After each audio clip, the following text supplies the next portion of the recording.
All right. Okay. What's up, guys? Hey, What's happening? I have a little bit of dancing, Yeah, I need to go. a little bit of the IoT Coffee Talk shuffle here in San Jose. Yeah. What's up, guys? You know what? Hey. It seems like SAP Center, the time really flies. It feels like just a second ago you were at the same event in San Francisco last year. Yeah, Remember that? exactly. Yes, I was. I'm gonna try to go this way. There you go. How's that? Is that better? Hey, you got that. Yeah. You do now. So this year it's taking place over at the SAP Center. So yeah, how are you guys doing? Yeah, and by the way, this is the Samsung Galaxy Unpacked event 2024. I got invited, so I figured I'd fly up here and be here in person. Since you got guys from Google and Qualcomm here, and it's all about AI, people. It's all about AI everywhere. I thought it was AI everywhere. Yeah. It starts and ends with AI. What do you guys think? What are you looking forward to? You know, here's what I'm thinking. I know the biggest change will be, it's a new year. Let's put in the new Qualcomm chip. And so you'll get the Gen 3, I guess, of the Snapdragon 8. So that's faster, and that'll be interesting for a bit. And then all the other flagships will have the same chip. Maybe there'll be a resurgence of Bixby that's large language model powered. You know, there's part of me, because obviously you guys are like I go back and forth. I like the Galaxy devices, the high end stuff.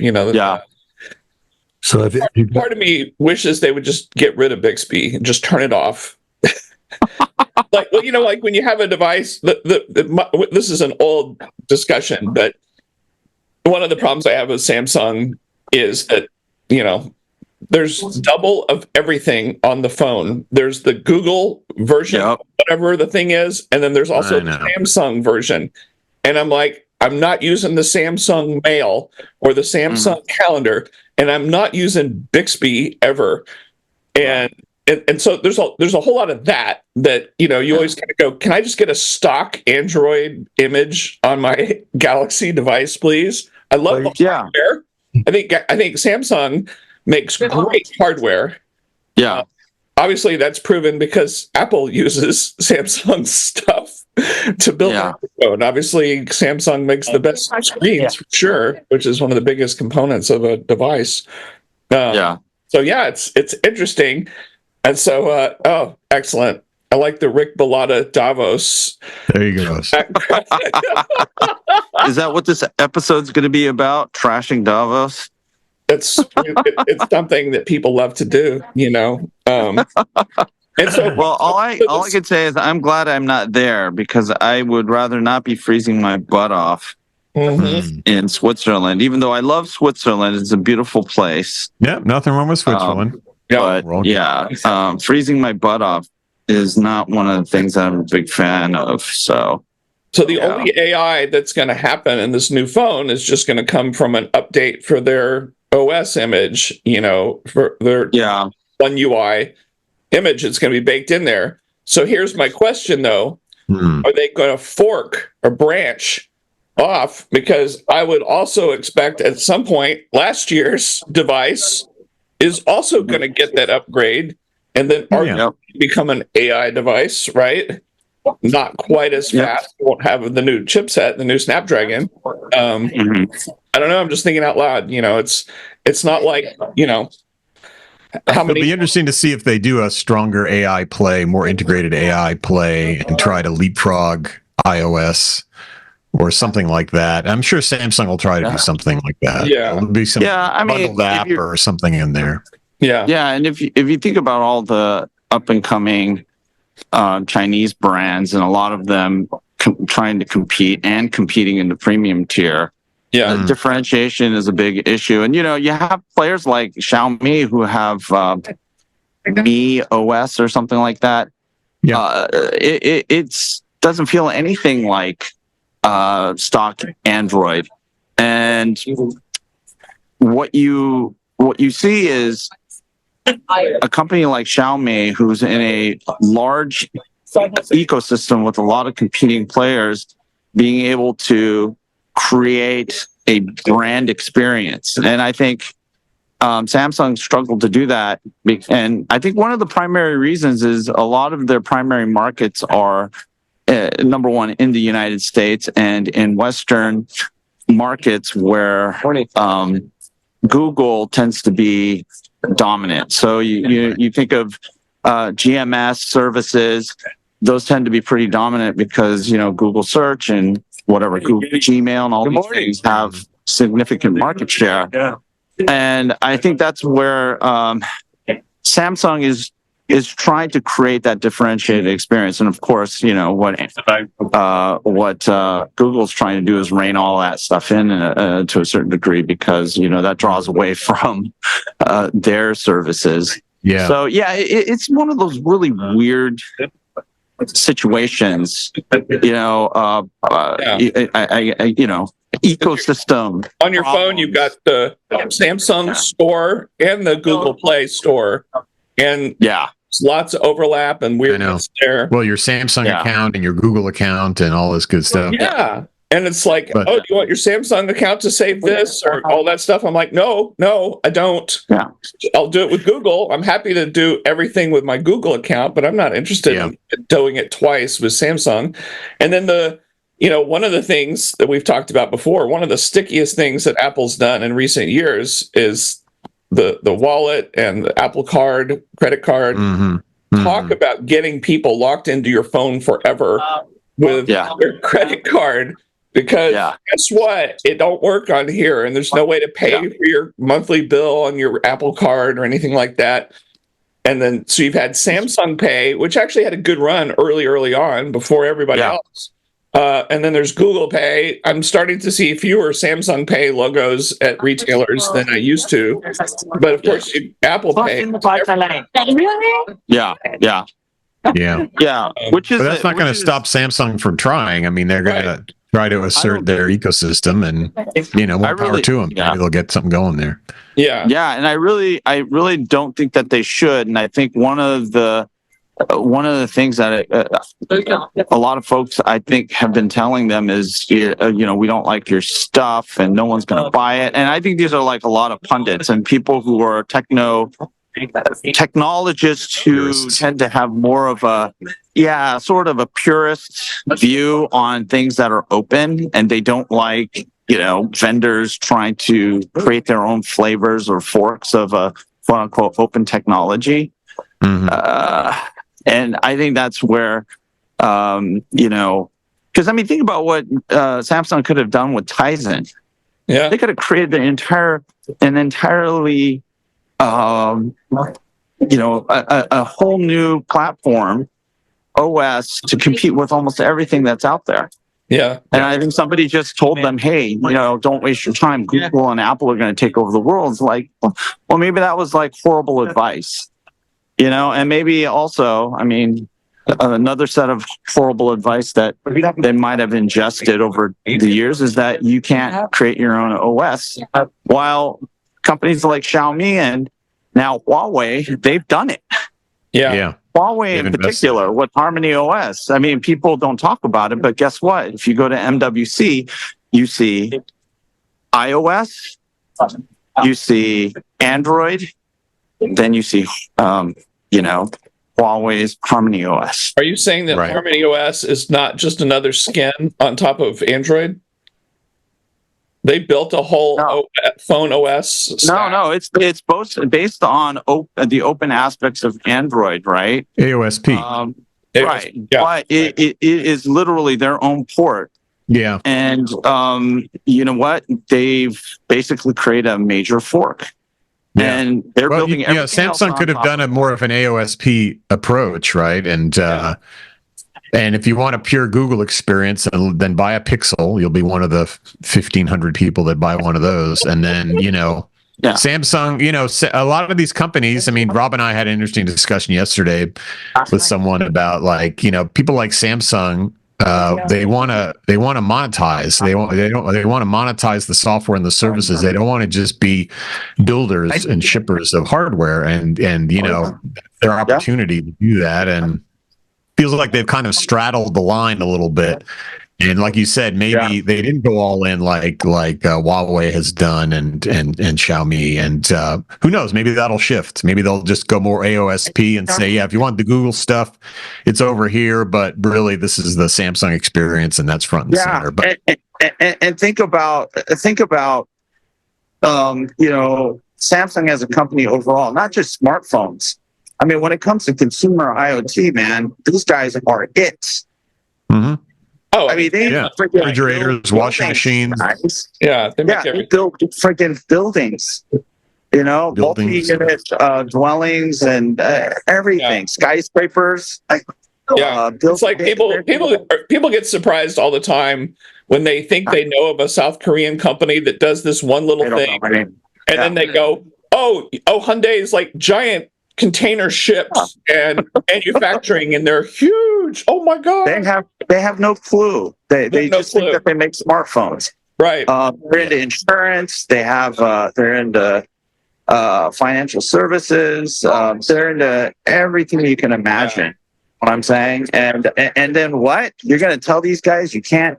Don't bother competing with Google and all these other guys that can't figure out how to even get in the home and make sense of it, right? Yeah. Right. And you got this one company that has pretty much everything, a terrific brand, and people are telling them not to exercise some what could be very compelling plays that could leverage their identity as a company that literally does everything. Well, maybe they'll lean in more. Maybe this will be the event where they lean in. Yeah, last year they were starting to lean in a lot more. I mean, for all the things that Rob poo-pooed the Samsung stuff about, the One UI, I think they're leaning in a lot more. And we'll see. I mean, I do get a briefing before these things, but stay tuned, gentlemen. Maybe it's time that we took advantage of the AOSP and made our own IoT Coffee Talk phone. There you go. But I think I'm pressed to double down. I think you phrased it well, in a sense that if you don't own the OS, then things are going to happen. It reminds me all the network operators that were trying to, sell. I think we're getting some background, Leonard, on your microphone. Oh, can you hear like a ton of stuff? I hear a lot of people talking around you. Oh, there you go. Thank you. There we go. Yeah, I would say if you don't own the OS, I mean, remember what the network operators tried to do in the early stage of phone. They are trying to sell you new services, never succeeded because they only own the hardware and try to change the UI. If you only do that, I don't see how you can succeed, especially nowadays. So it has to go for the OS. That's a good point. Think about AT&T and Verizon adding in their own apps into the phone, and they thought you're going to use our unified communications VoIP thing. Well, the thing is, though, that strategy would work if the apps were good. I mean, that's the problem is, you get all the way right to the last step, 9 out of 10, and then you drop it. And the reality is nowadays, if you want the app to work well, you have to have a very strong relationship with the OS. So I think the OS is much more important. You do. Yeah, you do. I think getting that integration, it's only so much you can do on public APIs with apps. Exactly. And especially if you're building the hardware, the whole point of building the hardware is to sort of innovate from the ground up and have that differentiation. But the onus is then on you to really be a software company too, and not just a hardware company or not just a telco, but to actually be a software company and really prioritize it and invest in it. And unfortunately, Apple's a hardware company with great software, but there's not a lot of other folks doing that. They're trying, but that's hard. It's very hard, but I believe that in the consumer space, the Apple vision of tight integration, hardware, OS, and application as one. The PC world grew out of the separation with Microsoft, but that was mostly for professional and enterprises.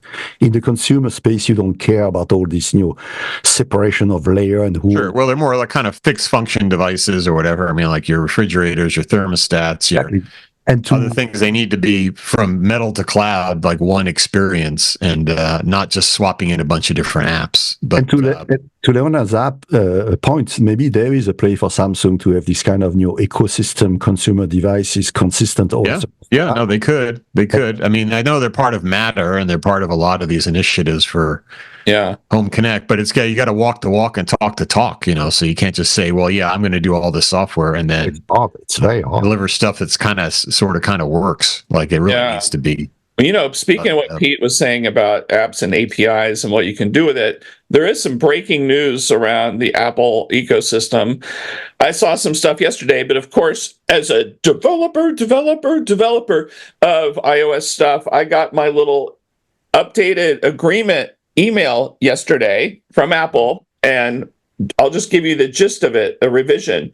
Moved requirements that apps and their metadata may not include buttons, external links, or other calls to action that direct customers to purchasing mechanisms other than in-app purchases. Whoops. I saw this and I was like, oh, wow, wait a second. Someone's feeling pressure from the EU or from the Department of Justice or something like that. Mm-hmm. Basically, this is kind of like opening the gates for you to be able to monetize your app without going through Apple's payment thing, which is interesting. I know they've been getting sued and pressured. Obviously, a couple of years ago we had what is it, Epic or whatever the game, Fortnite guys suing Apple over this, and then these app stores, a 30% cut. I mean, it's kind of ridiculous. That's high. Kind of ridiculous. And so this is serious news. That you could have links if you can have I know there's some to jump through, but this is kind of like breaking free. Yeah, but that 30% is standard, and we've already talked about this before. It's like somehow developers think that all of this should be free.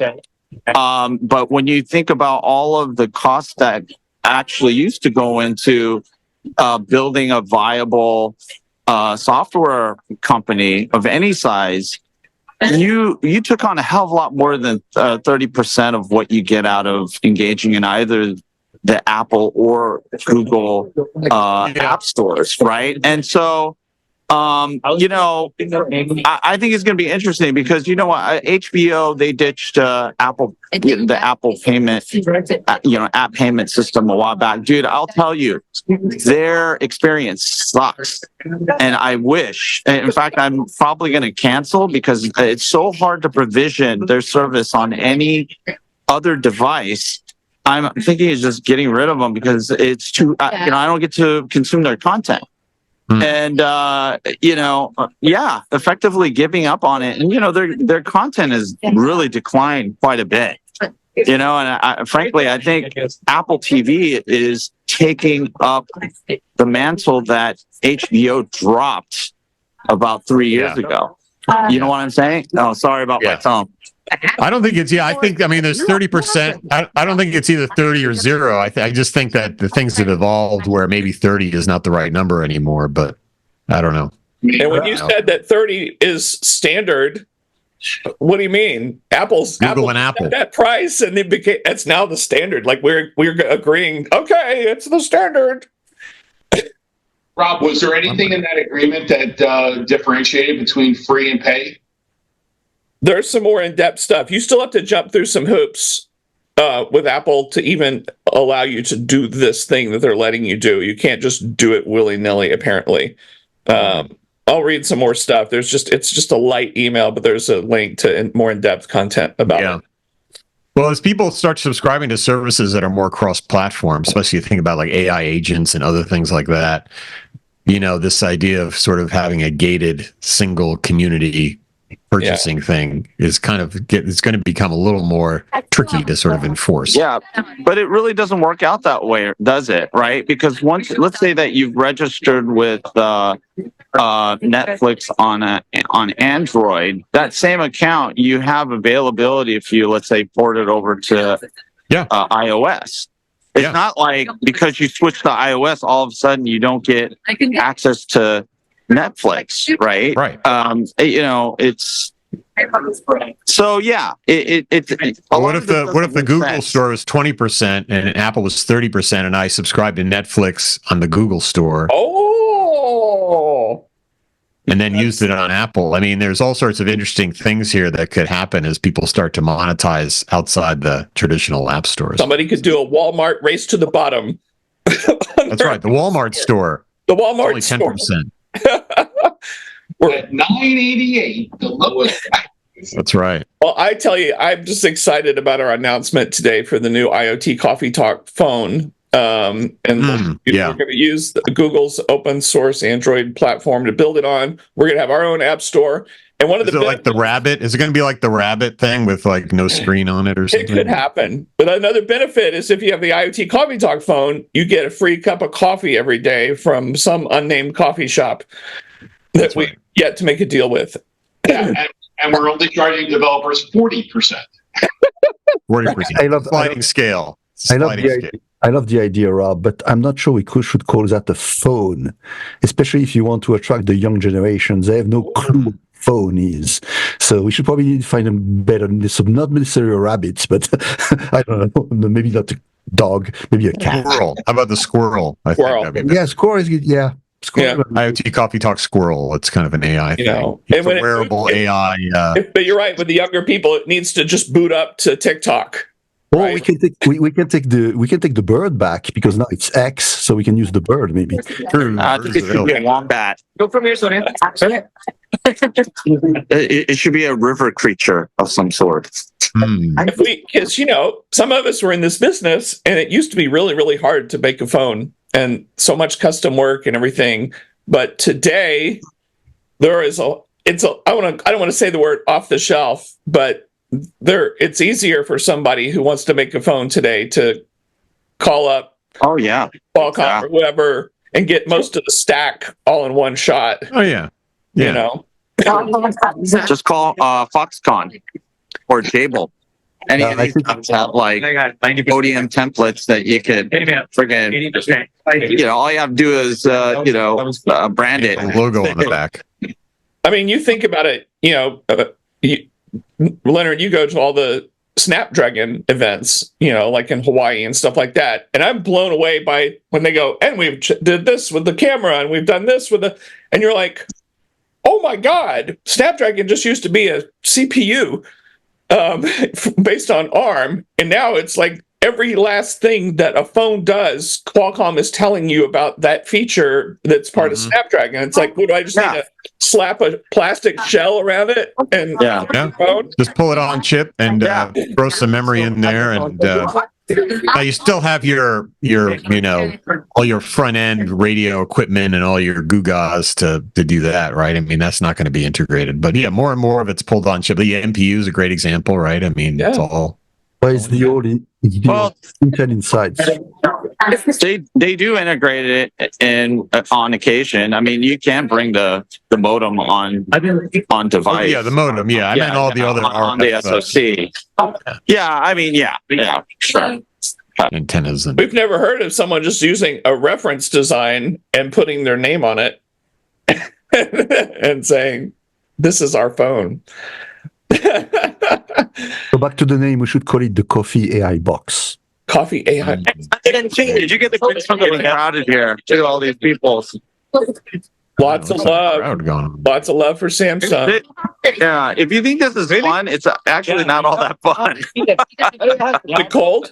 Exciting? No, it's not that cold. Okay. But standing in line is never really all that fun. Yeah. My driveway is an ice rink right now, kind of. So it is very icy up here now in the Seattle area. Yeah, unfortunately. No bueno. lots of Well, cars. I mean, it looks like it's really snowing with those guards behind you, Pete. So, I mean, I Yeah. know. This Really is getting like cold. the guys at that last part of the movie Inception, when they're in the snow thing and they're going through there and they've gone to different levels. Mhm. So is it in San Diego? Where is it? Leonard's in San San Jose. Jose. I'm in San Jose. Ah, we should get lunch or coffee.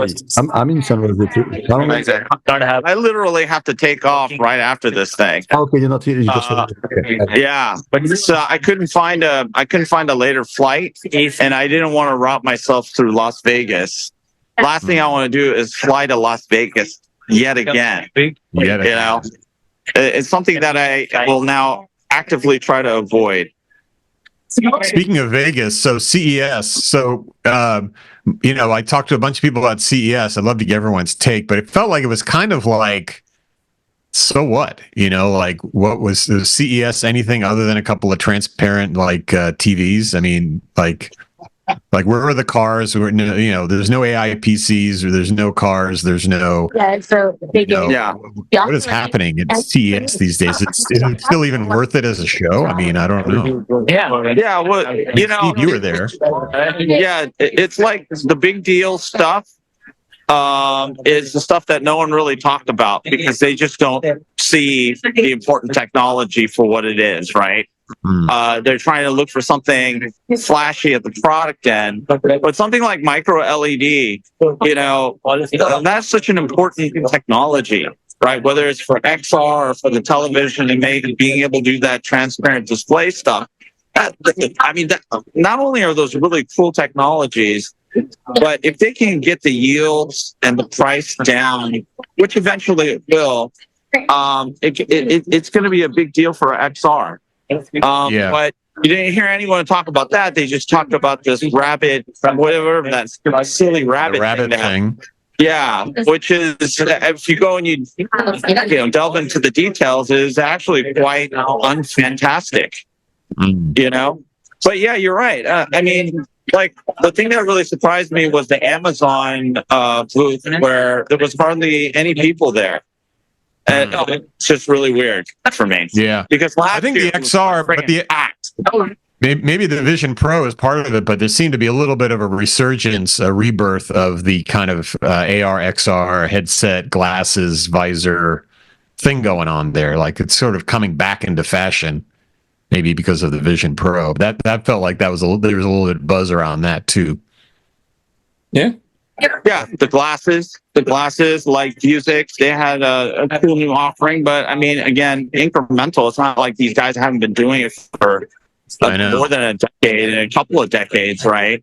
The Ray-Ban thing for Meta, people are, they either have dismissive attitudes toward, or they think it's the coolest thing. But I don't think it's that transformative event making product. You know what I'm saying? It's not that pivotal product. Yeah.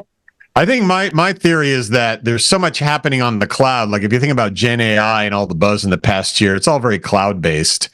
And CES is very much a device client based show. And I think there's a disconnect there where that's not where the buzz has been, at least in the past year. And so coming into CES, it's all very incremental and very, very iterative. And, all of the cloud-based stuff that's happening and all the move to the cloud of things, it's not a cloud show at all. So I don't know, maybe that's the part of the disconnect.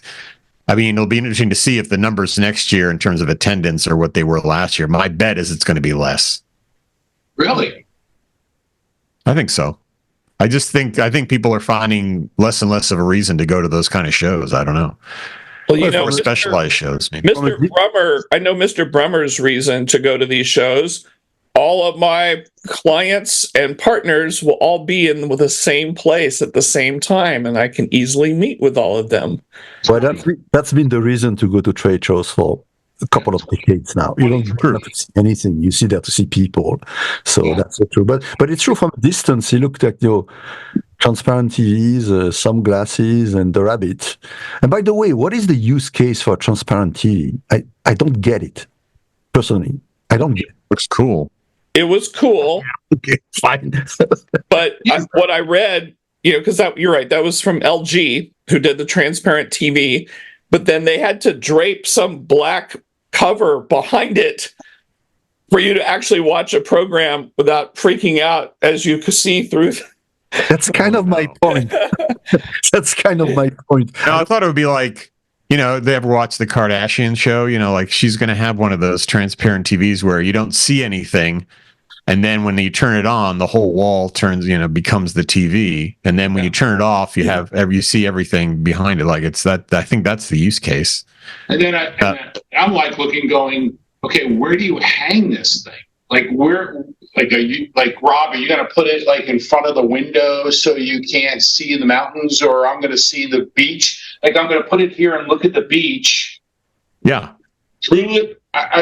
Where would you put it? Well, then when you turn it on, then you don't see the beach. You watch the movie, and then when you turn it off, you can still see the beach. Yeah, I mean, But that being said, is it maybe just a baby step towards getting to new tech that we do want? Like looking at Steve's background there, you've got all that glass there and your sliding doors. If LG can do glass TVs like that, how far away are we from all our windows being able to being the TV stuff and showing all kinds of stuff? Oh, I see advertising opportunities there. Yeah, that's totally cool Minority Report stuff that we've all thought about for a long time. And so I think if LG's this is probably that first step to actually getting there. Yeah, I can see that apartment buildings and stuff outfitted with smart glass, condos, stuff like that, kind of luxury places. I could see that. Sure. So I think it's cool. It's cool, but so we used to use screen to display the outside or paintings. That was Bill Gates' kind of vision in the that's right. Artwork. And now we're doing the reverse. We're doing screen to hide them. I love that we get to watch Leonard going through some kind of security right now, looking thing. That's pretty cool. Is he going to make it? I'm not sure. Let's take some bets. Is he going to make it? Looks like he made it through. He made it through. No, it's quite the disaster.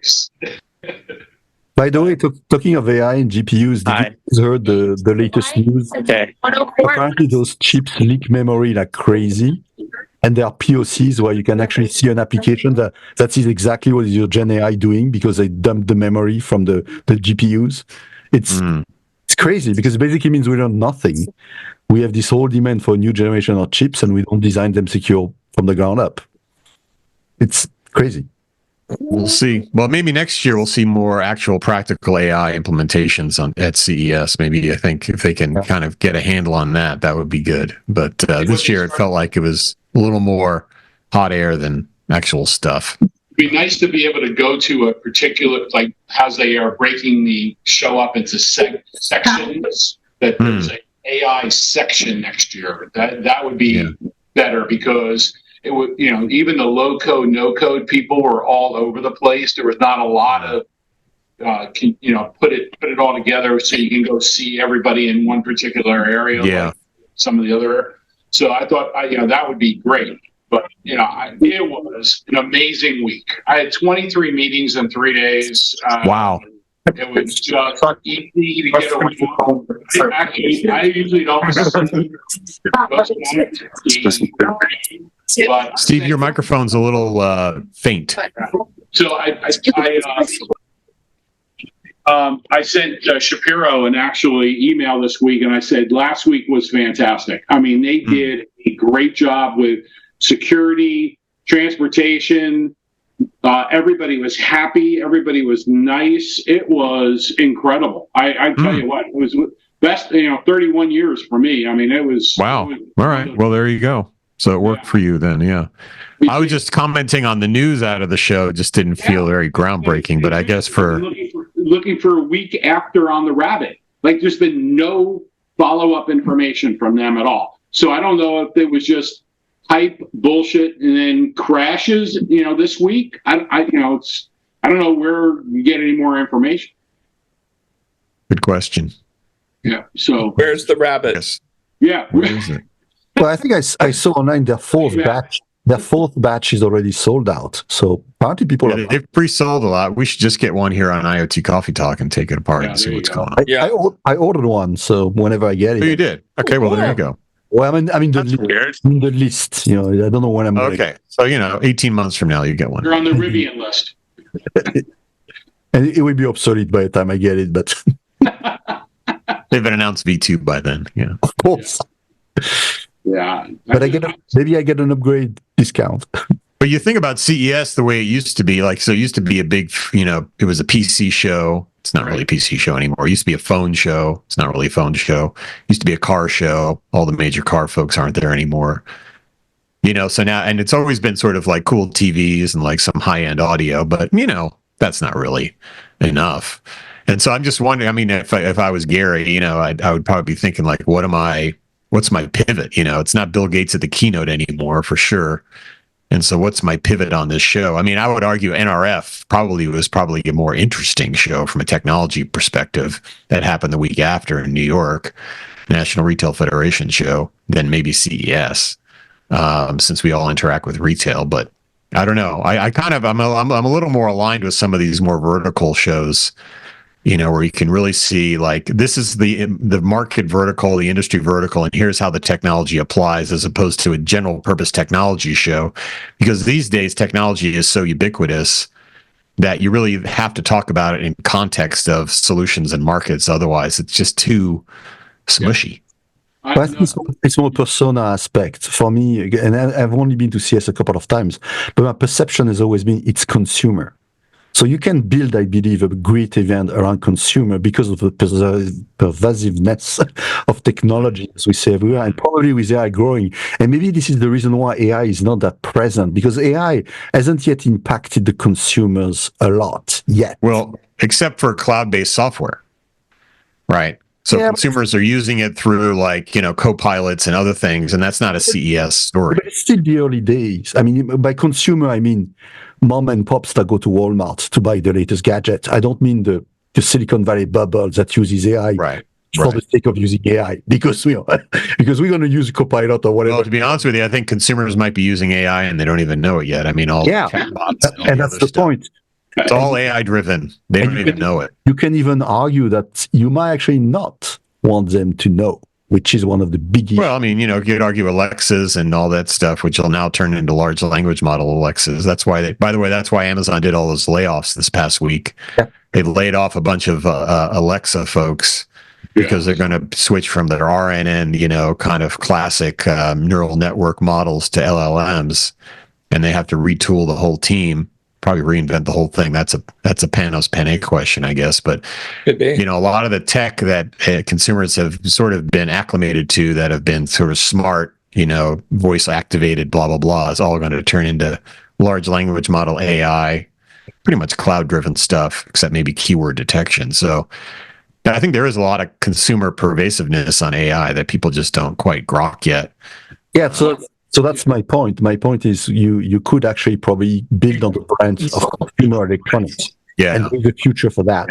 You really focus. But if you're starting to digress and go into more the professionals or the IT kind of shows, that's too. Yeah, but that's not CES too, right? That's where CES is sort of like, it's kind of this interesting thing where it used to be all gadget based. That was the hot thing, right? Hardware lust, software love, right? And you love the gadget. They had lust after the gadgets and the hardware. And now it's like, well, I mean, the PC thing has been sort of absent for a long time. The phone thing, no one really cares because it's not that interesting. Yeah, so we got to find the new hotness. What is the new hotness?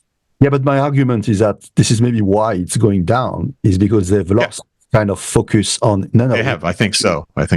We're sure, and there's so much technology going into consumers now in cars, as we said. I don't think TVs make sense anymore. It's just people buy the cheapest one at cost. Although the big automakers weren't at CES this year. GM was but maybe but that's probably because of the positioning they perceive from the. Well, I think they left it for the startups to go and spend their VC money to kind of show off their Cybertruck ripoffs or whatever, and they did. Yeah, Honda, one and done. They won't be there next year, but they were there this year. So Honda was there with Sony, but that's about it. Yeah, so it's like interesting. So I don't know. It's kind of an existential question.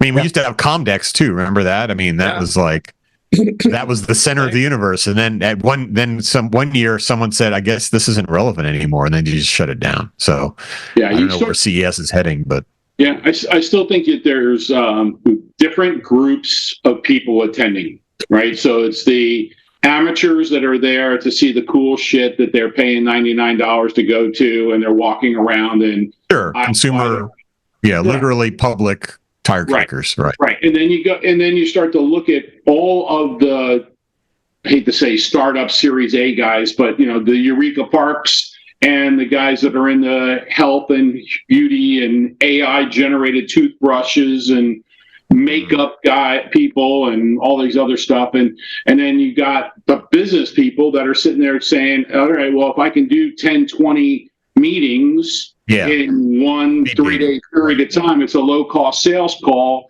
I mean, the executives in the IoT section were all there. Every executive for every one of the companies was there, and so. You got. Also, the semiconductor guys are still there. It's still a big show for the Qualcomms, the NXPs. NXP had their booth. Intel guys, all the Israelis were there. So I totally agree with you. No, it's definitely semiconductors because they're pervasive across all these things. It's definitely a big show for them because they have a lot of customers there. But agreed. Yeah, interesting. Yeah, it was interesting, and I look at it. How many of the booths had meeting rooms? Right. So when you sit there, you look at the semiconductor guys, there were like 3-4 meeting rooms in their booth. Right. So what they're doing, trying to set up, Calendly to get the deal. Yeah, correct. Well, Microsoft always had, they used to have a presence there. Right. It was so overrun with kind of tire kickers and looky-loos and people wanting tech support that they just said, we're going to do meeting rooms only. And they would have, it's all meeting rooms. And then they have a little showcase area with a few demos in it, but it was all just meetings. Meetings. And every suite was sold out, like in Westgate and Wynn and Venetian. And I mean, the amount of that has not changed at all. Yeah. You just jogged my memory just saying all the IoT CEOs are there. And it reminded me of one that I know is not there. I'm good friends with these guys, Yair Poleg and Ariel Stern. Ayeka is an Israeli IoT platform company. I'm good friends with those guys, and we talk all the time. And it just reminded me, I don't know if I ever showed you this picture. This is from, maybe a month ago or whatever. But, some IoT companies or other companies in Israel had to shut down or pause and go on active duty. These are the executives and CTO, and now they've got a rifle. Yeah, it's interesting. I met with Gilly from the Sony VP of Sales and BD for Sony Semiconductor, and she's in Israel. And they have done a really great job of balancing the people that are in the IDF and which ones are working. And so she said, yes, it's been a challenge, but it's a different commitment, right? And so Monagato was there. I talked to the Monagato guys, and they're in the same boat. I mean, there's some percentage of their staff that's in the IDF, and they have to deal with it. So, but speaking of international things, I mean, as CES maybe is losing some of its focus and luster, I think Davos behind me, Qualcomm's there, Intel's there. Tech has become very geopolitical, right? Tech is geopolitical. Every tech company needs a geopolitics strategy. And I think there's more and more people going to Davos from the tech community. I mean, Satya is there, of course, and Microsoft always sends a big contingent. Tech is a geopolitical issue these days and such an economic driver. I think Davos is becoming kind of the new CES, maybe not as junky. You just heard it here, folks. Davos is the new CES. Of course, but remember, if you read, I'm sure everybody's plugged in with all your friends and everything over there at Davos, but the theme this year for Davos is winning back trust. Really? It is. And it's because a whole lot of extra people are like ready to throw Davos off a cliff and say, we're done with these guys. It's interesting. Like, obviously our dear friend Rick Bellotta loves to make all kinds of fun posts about the douchebaggery happening at Davos. Well, it's hard. I mean, it is such a hyper elite, conference. It's the inverse of the CES, frankly. Well, the only one that can afford to go is Rob. He's the only one with the expense account that can go and afford to go to there. So there you go. Yeah. So, but yeah, Davos is, I think there's a lot more geopolitical things happening with tech. And I think companies are, the smart ones are figuring out their geopolitical strategy, even if it's just a matter of like, do I ship into China or not? Or where do I source from? Everybody has to have a geopolitical strategy these days. Where, which you'd argue a few years ago, it was like, what? Geopolitics? Whenever I used to write papers and stuff, we'd always have a geopol section at the end. And we're like, what do we put in here? Like, I don't know. Now it's like, let's put that first, okay. Yeah. This is a big deal. And the rest of it is, it's kind of commentary. So I think things like Davos and other things outside the U.S. that, tech diplomacy is a hot issue right now. I'm an advisor at the Crack Institute of Tech Diplomacy, and it's all the intersection of government policy and technology. And look at the CHIPS Act. I mean, look at all the stuff going on. There's so many politicians and money, frankly, and policy affecting semiconductors and who builds what where and who can ship where. That wasn't a factor years ago. So. Well, if you look, I had a meeting with QuickTel last week at the show and to their event, and you look at Friday before, Norbert, the president and CEO, had that press release about going after governmental scenarios, and then he's got a monster booth, and that was the talk of the town. I mean, it's like, wait a second, so talk about geopolitical. It's like, do I buy a Chinese module or not? Exactly. There's an added risk. So, right? all that stuff needs to get sorted. The next big thing that'll get sorted, which is a whole other discussion. And if you haven't read The Coming Wave, actually, let me get the book, but by Mustafa Suleiman. I encourage everyone who's listening to this show to read it, because when you look at AI, he talks about the containment of AI, which doesn't really mean like put it in a box and not use it, but it means like, there you go, the coming wave.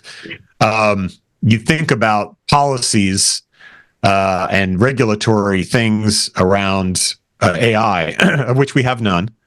And, so auditing, transparency, anything that we've done in the past with like chemical weapons and nuclear weapons and anything like that, biological research, there's always been like transparency and communication and norms and policies. With AI, we have none of that. When I saw the Vodafone Microsoft announcement this week, there was literally one sentence in there saying, and we will use ethical principles. Like, oh, okay, you've dedicated like 4 words in your press release to that. I'll leave it up to Microsoft and Vodafone to figure out how to use AI ethically. I'm totally comfortable with that. So like, that's the next conference wave is like, how do we get together and talk about AI in a much more responsible way? And we haven't even started yet. Let's just say there is a conference. What's going to be the results of that conference, right? So one thing to BS us, in a conference or talk about it on Capitol Hill, but without any kind of substance behind it, we have no direction. Right. Well, it needs to be someone like the EU will come in and start to lay down the law, as they always do. The U.S. will lag far, far behind, and we can't leave it to private companies like Google and Microsoft to just sort of do ethical things and just like we'll just kind of hang back and subscribe. It's interesting you mentioned that, because I'm doing a PV talk. I'm doing a talk at a hacker conference in Finland next month on actually AI and potential impact on democracy and social justice. And what I'm thinking is. I don't think regulations are going to work, because it is a much more fundamental construct, especially in our democracies. I think it's constitutional level, because we are talking about entities that are not non-human, that are going to have a very profound impact. So if we just treat that as regulation and laws, we'll go around the regulation and the laws. It has to be much, much more profound. Yeah, no, I agree. It's not sufficient. I mean, I would say there should be some regulatory frameworks. Oh, there should be. But it's also about, like there are norms that are agreed to among nations around, transparency and auditing and, other things that, that need to be agreed to. And it's not just laws. It's but Pete, give us an example of one that has worked over the last 5 years. Well, I mean, if you look at other technologies, deadly dangerous technologies like chemical weapons is a good example where there's a lot of cross, around the world. There now, of course, you're always going to have rogue activity, always for everything. But if you look at chemical weapons, there's been agreements for many years about what can and can be done, and where it can be stored and how that can be inspected. You look at the atomic energy, nuclear inspections, the AEA and things like that. There's norms around the ability to inspect nuclear sites and who gets enriched uranium, and you can track and trace the equipment that's used. There's no tracking and tracing of anything these days having to do with AI. There's nothing. You can buy it on the open market and just crank away, and That's true, but you can still argue about the efficiency of all that. I mean, I don't want to be the sure. I mean, it's never 100%. It's like more, how do you mitigate risk, of this stuff getting out of control by putting some norms in there? But anyway, I just feel like it's just leaving it to like a few words in a press release from a hyperscaler feels to me like so underwhelming. You're totally right about that, and maybe to some extent it could be a test for I say the future of humanity, because if you look at the efficiency of things like United Nations at this point, track record is pretty poor. So maybe the AI crisis could be, because I think there's going to be an AI crisis, could be kind of. What does that mean? What does that mean, Dimitri? What do you mean by a crisis? Impact on people's life. Controlled by corporation, as you said. That's why I said, I was saying earlier, I'm pretty sure that there's a number of corporations that do not want that consumer understand how AI is used in their product. I mean, look at the way we still rely on freaking advertising in this country. I mean, I reset my stereo over the winter break, and now I have Xfinity again, so I'm watching those Xfinity channels again. I say, it's still there. So now imagine the impact that AI is going to have on how we target people and force them to buy some stuff. I mean, with no regulation of 3 words in an announcement, as a Peter was saying, I mean, there's going to be a crisis around that some point. I don't believe people are good. I think it definitely will corrode trust. It'll be difficult to escape the commercialism of it. Privacy issues, of course, employment impact. I mean, there's just a lot of stuff, and right now it's all very, corporations are their job is to make money. It's the shareholders. That's who they're beholden to. And if push comes to shove, as we've seen, companies will happily lay off and do all kinds of things to negatively impact humans as long as it positively benefits their bottom line. So that's just kind of a proven fact. And so when it comes to AI, we have to have a better framework, public-private partnerships for that framework rather than just hyperscalers, doing press releases. But and that's why I was saying, to me, it's really constitutional level, because, and I think we touched on that in this show, in the previous episodes, but I think we actually have to change the way we define enterprises. Just defining enterprises as, increased revenue and decreased cost is not going to be functional anymore in the future. It's not enough. You have to have a foundation of, but you should not screw up the environment, and you should not blah, blah, blah. There should be a better framework. Yeah, it's like the B Corp. I think there's some different types of corps, that have in their charters different kind of, things. And actually, there's a big growth of B Corps in the U.S. But I would say homework for all listeners is read the book. And I don't despair. We'll figure this out. It's a hot topic. For listeners, is actually to think about those problems and talk to their policymaker, because at the end of the day, it will come from policymakers. So, but nobody talks about it, it will never change. Because the problem also with charters is, we